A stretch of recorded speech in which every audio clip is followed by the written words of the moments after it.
The following is an excerpt from the book Experiences of Thought by Anthony Kahn, available now on Amazon.com and Kindle. The ideal world, the persistence of memory. Who hasn't dreamt of the possibilities of time travel? Imagine being able to go back in time and speak with your ancestors or meet famous historical figures. Imagine looking on as the pyramids were being built or woolly mammoths grazed upon the fields. Imagine walking among the dinosaurs. But such dreams come crashing down when we realize just what we would be asking if they were to be made a reality. What of cause and effect? How can we go back in time without making the present a nonsense? Those familiar with the literature surrounding Einstein's theories of relativity will know that there is some wiggle room made possible by the effects of time dilation, but by and large, travel into the past would appear to be impossible. Having said this, the geometrical formulation of space and time within Einstein's relativity does lend itself to an alternative perspective of time from the common-sense idea of a three-dimensional space evolving in time. Rather than time describing a constantly changing present, the theory is more consistent with eternalism or blocktime, where all time exists in a similar sense that all space exists.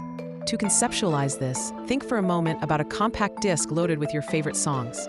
When you put the CD into a player, you listen as your songs play out in time, one by one. So you experience the contents of the CD purely in terms of time. And yet the irony here is that the songs are stored on the CD purely in terms of space. If you hold the underside of your CD under the light, you can see how much of the disc has been written, indicated by a band of different reflectivity around the central hole. If you were to magnify this portion of the disc 1,000 times, you would see the individual lands and pits that encode the zeros and ones that are read by the player. So the entirety of every song exists on the CD irrespective of time. Could our universe hence be like a giant CD, with all events always in existence?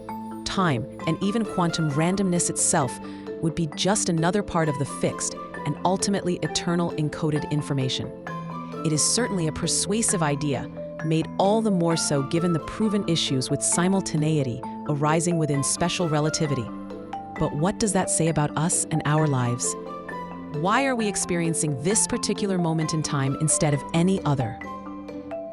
We have repeatedly described the mind as the sum of experiences of thought, but each thought is associated with a different time, a different place in the order of all that constitutes us.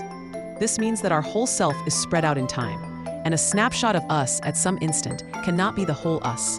But what does a snapshot of us, our mind, look like? It is the thought and its associated experience that we perceive to be having at a given instant. That experience of thought only makes sense, however, within the context of all else that exists, and especially those thoughts which are ingrained in our memory. The present us is always inextricably tied to the past us and the future us via the logical phenomenon of cause and effect. Though we may always feel that we exist now, it is reasonable that every now might exist always, and the whole of us, that is to say, every thought, is always happening. Our life would thus be a diary of thoughts, with every page always open and forever being read. If this were to be true, imagine what marvels might become possible if we could read from the diary of thoughts of another being. The whole of reality, the multiverse of experience, would be a library made up from the individual diaries of thoughts of every conscious being. We actually already read from the diary of thoughts of other beings in this life, experiencing empathy as we indirectly partake in their experiences. But suppose as we grow in our capacity for empathy, we become better readers and can understand increasingly more complex and diverse diaries of thought.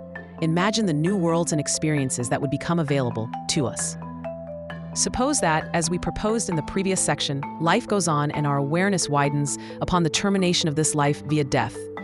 Suppose that in our new, more fundamental state of existence, we can share in the thoughts of others more directly, not by listening to their stories, but by looking through their eyes and listening through their ears.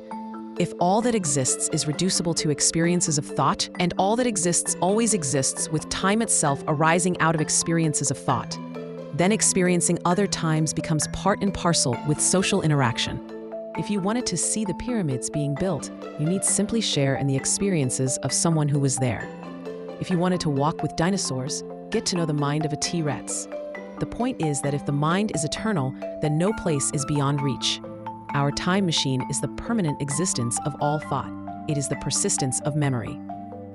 This completes Chapter 6. The story continues in Chapter 7, where we approach the journey's end.